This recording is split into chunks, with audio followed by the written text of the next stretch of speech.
Hello, नमस्कार, सत श्री अकाल, आदाब। मैं निधीर झा आप सभी का तहे दिल से अभिनंदन करता हूँ, करता था और करता रहूँगा।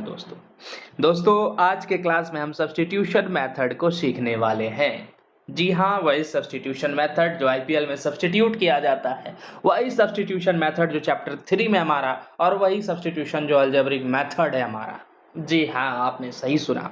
तो चलिए शुरुआत करते हैं सब्स्टिट्यूशन मेथड की बिना किसी देरी के साथ। हम समझ रहे हैं तुम्हारे मन में क्या आ रहा था। चलिए, सब्स्टिट्यूशन मेथड इंट्रोडक्शन क्लास 10। सबसे पहली बात, सर आप अभी हमें पढ़ा रहे थे क्या? आप अभी हमें पढ़ा रहे थे अलजेब्रिक मेथड तो नहीं, geographical method for finding solution. Solution को फाइंड करने के लिए हम लोग दो तरह के मेथड को अपनाते हैं। एक मेथड है ग्राफिकल मेथड, ठीक है, एक मेथड ग्राफिकल है, और दूसरा मेथड मेरे बच्चे वो कौन सा मेथड है? वो अलजेब्रिक मेथड है।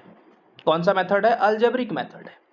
तो इसका कहने का सीधा तात्पर्य है कि हम लोग ग्राफिकल मेथड तो सीख लिए, हमारा अब कौन सा मेथड आता है? अलजेब्रिक। और अलजेब्रिक में हमें पढ़ना पड़ता है दो मेथड, जिसे हम लोग कहते हैं सब्स्टिट्यूशन मेथड, और एक आता है हमें पढ़ना होगा इलिमिनेशन मेथड। कौन सा मेथड? Elimination method. तो दो तरह का मेथड है मेरे बच्चे, एक सब्स्टिट्यूशन और एक इलिमिनेशन। हमने ग्राफिकल को कर लिया। तो आपके मन में एक सवाल यहां से उठती है, और वो सवाल ये है कि सर ग्राफिकल से जब सॉल्यूशन निकल ही जा रहा था तो अलजेब्रा पढ़ने की क्या आवश्यकता थी भाई? सही बात, काहे भाई, काहे जरूरी पड़ी? देख बच्चा, एक तुम्हारा x का वैल्यू 2 आ जा रहा था और y का वैल्यू मान लेते हैं 5 आ जा रहा था। ये तो सॉल्यूशन निकल जा रहा था। जी सर, x का वैल्यू -3, y का वैल्यू 7, इस तरह से मान लेते हैं। इस तरह से कुछ ना कुछ वैल्यू आ जा रहा था आपके पास। इसका सीधा मतलब था कहीं ना कहीं दो लाइन आपस में इंटरसेक्ट कर रहा था, तो जहां पर वो कट कर रहा था वहां से उसका जो कोऑर्डिनेट था x और y का वैल्यू दे रहा था। मतलब जो पॉइंट वो कट कर रहा था वो कोऑर्डिनेट x और y का वैल्यू दे रहा था। लेकिन बात अब यहाँ पर फंसती है कि सर अलजेब्रिक का क्यों जरूरी पड़ा? ग्राफिकल में तो हम लोग सॉल्यूशन निकाल ही ले रहे थे। बच्चा एक चीज बताओ, √5 को करके दिखाओ तो ग्राफ में, √7 को करके दिखाओ तो, √13 को करके दिखाओ तो ग्राफ में। तो √5, √7, √13 ये सबको हम लोग रिप्रेजेंट या सॉल्यूशन को ग्राफ में रिप्रेजेंट नहीं कर पाते हैं, जिसके कारण हम सॉल्यूशन को भी फाइंड आउट नहीं कर पाते हैं कि लो भाई x का वैल्यू और y का वैल्यू कैसे निकलेगा, निकल ही नहीं सकता है। तो इसका सीधा मतलब हुआ कि अगर हम √5, √7, √13 का अगर रिप्रेजेंटेशन ग्राफिकल में नहीं कर सकते हैं, तो सॉल्यूशन निकालना अगर डिफिकल्ट है, तो उसका कोई ना कोई तो एंटीडॉट होगा, और उसका एंटीडॉट यही है अलजेब्रिक मेथड, जिसमें आज हम लोग सीखेंगे सब्स्टिट्यूशन मेथड। कौन सा मेथड सीखेंगे? Substitution method. तो मैं आपको बता दूं कि हमारा ये नोट्स है हैंड रिटन, और ये नोट्स आपको हमारे टेलीग्राम चैनल पर मिल जाएगा, ठीक है, लिखा है। अगर टेलीग्राम चैनल आप लोगों ने अभी तक ज्वाइन नहीं किया है तो लिंक डिस्क्रिप्शन में है, जाकर जरूर ज्वाइन कर ले। अब आते हैं थोड़ा सा इंट्रोडक्शन के ऊपर। मतलब क्या? Algebraic method of solving a pair of linear equation. और हम लोग कौन से मेथड को सीखेंगे? सब्स्टिट्यूशन मेथड को सीखेंगे। तो अभी मैं वही बात को बोला कि 1/3, 2/5, √2, पाई, ये सब वैल्यू को हम लोग ग्राफिकली रिप्रेजेंट नहीं कर पाते, जिसके कारण x और y का वैल्यू नहीं निकलेगा। इसलिए हम लोग कौन सा मेथड को निकाले? अलजेब्रिक मेथड को निकाले। और अलजेब्रिक मेथड में हम लोग कौन सा मेथड सीखेंगे? सब्स्टिट्यूशन मेथड को सीखेंगे। सर ये सब्स्टिट्यूशन मेथड होता क्या है? आइए सब्स्टिट्यूशन मेथड को जानते हैं। सब्स्टिट्यूशन मेथड में अगर हम कुछ पॉइंट्स की बात करें तो we express one variable in terms of other variable. कहने का मतलब है कि जैसे x - 2y = 5 है, ठीक है। तो यहां पर अगर हम देखें तो ये हमारे पास दो वेरिएबल है, x और y है। तो x के वैल्यू को अगर हम इधर ही रखें और -2y को उधर भेज दें, तो ये माइनस का उधर जाके क्या हो जाएगा? प्लस का। तो 5 प्लस का व्हाट? 2y। तो अगर आप देखें तो x = 5 + 2y हुआ। तो यहां पर इसका कहना ये उचित है कि वी एक्सप्रेस वन वेरिएबल, हम लोग एक वेरिएबल को दूसरे टर्म में, दूसरे वेरिएबल में रिप्रेजेंट करते हैं। देखिए तो आप x को हमने किस में रिप्रेजेंट कर दिया? y में। अगर हम x के वैल्यू को पुट करेंगे तो y का वैल्यू निकलेगा और y के वैल्यू को पुट करेंगे तो x का वैल्यू निकलेगा। Got it? ठीक। Then we substitute this value into second equation. अब देखिए सब्स्टिट्यूट वाली बात आती है, सब्स्टिट्यूट वाली बात आती है, तो इसको मैं सीधे तौर पर आसान भाषा में अगर सिखाऊं आपको, आसान भाषा में अगर सिखाऊं तो एक क्वेश्चन लेके आपको समझाता हूं। देखिएगा, आपके पास एक क्वेश्चन है x plus y is equal to 14 और x minus y is equal to 4। तो इस इक्वेशन को अगर आप देखें तो इस इक्वेशन के मदद से हम लोग क्या करते हैं? सर हम लोग सब्स्टिट्यूशन मेथड को सीखेंगे। कुछ नहीं करना है, पहले एक अपने से फिर से एक बार इक्वेशन को लिखना है। x plus y is equal to what? 14। हमने लिख दिया। x minus y is equal to 4।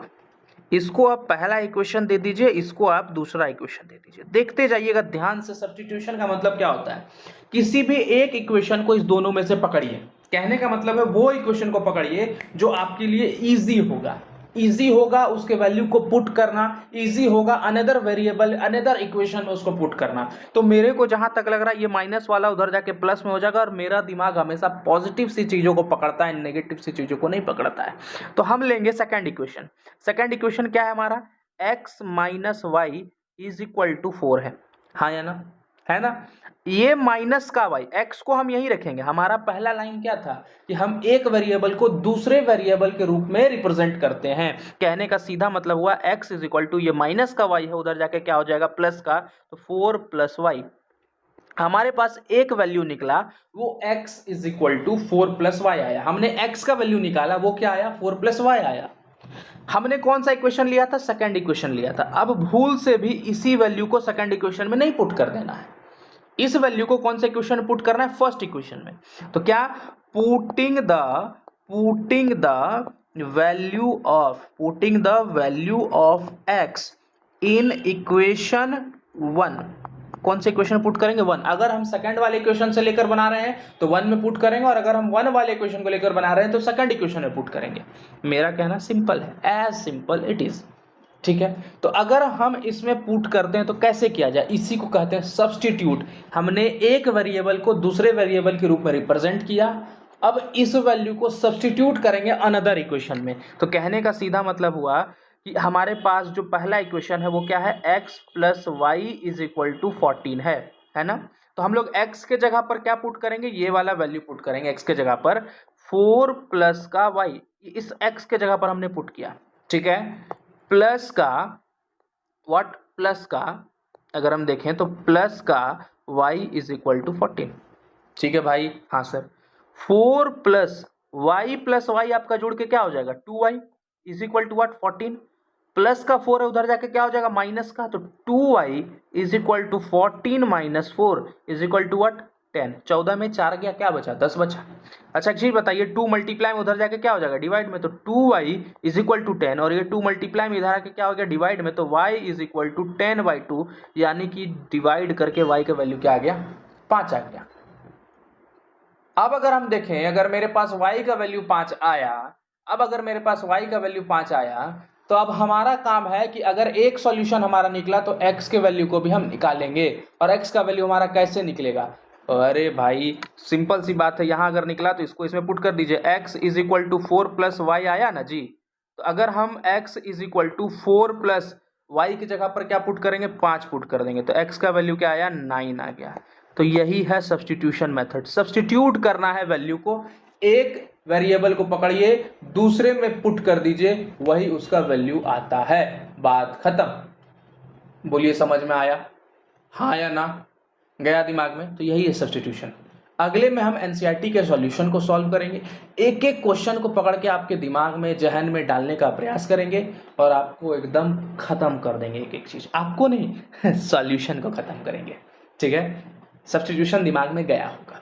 Okay चलिए, नोट्स टेलीग्राम पर है। तब तक के लिए धन्यवाद। जय हिंद। हंसते रहिए, मुस्कुराते रहिए, खेलते रहिए, पढ़ते रहिए, गर्दा उड़ाते रहिए मेरे बच्चे।